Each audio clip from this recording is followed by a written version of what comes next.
Hello, this is Cynthia Sue Larson with realityshifters.com, and today I'm talking with you about quantum jumping time travel.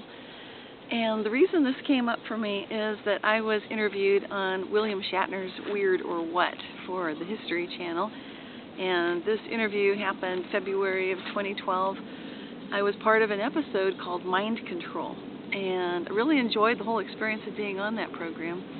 I also enjoyed being able to talk about this concept of many worlds, many realities, what I often refer to as reality shifting, what some people call quantum jumping, and tying that in with the concept of time travel. And this entire story, the Mind Control episode, was devoted to a story about Pearl Curran. And she was an American woman who was born before 1900, and just a little after 1900 is a picture of her. She got interested in what was then called spiritualism, using a Ouija board. And with the Ouija board, she was able to start getting information from a woman known as Patience Worth. So Pearl Curran would write books and poetry and stories under the pseudonym Patience Worth, and lots of authors write with a different name. What made this so interesting is that when Pearl Curran wrote, she was literally transporting herself back in time and space to what we might think of as another world. And this entire concept of being able to connect that clearly, that she would get information in words about animals, birds, just regular daily life, things from the 17th century that she had no previous knowledge of, because Pearl was a woman who didn't even have much of an education. She'd had congenital eye problems and had not been that wonderful a student.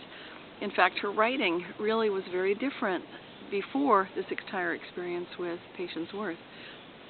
So what she was able to do was to write things that she previously had no knowledge of, and to write at such a level of detail and expression, and with such a gift for language, that she captivated many of the literary critics at the time.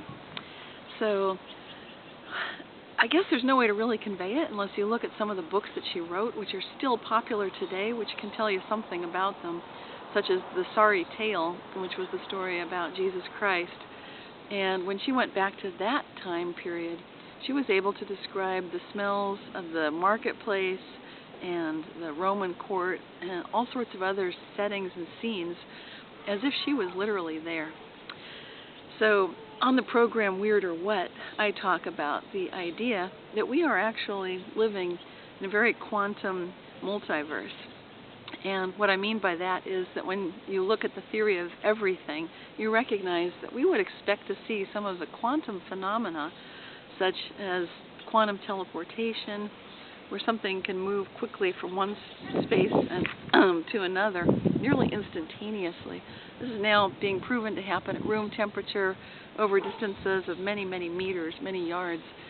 And when you take these quantum concepts and you say that this can also happen at the macro level, which it should be able to on occasion, then it gives us the means by which something like Pearl Curran's story of connecting with the Ouija board and accessing another time and space becomes quite doable.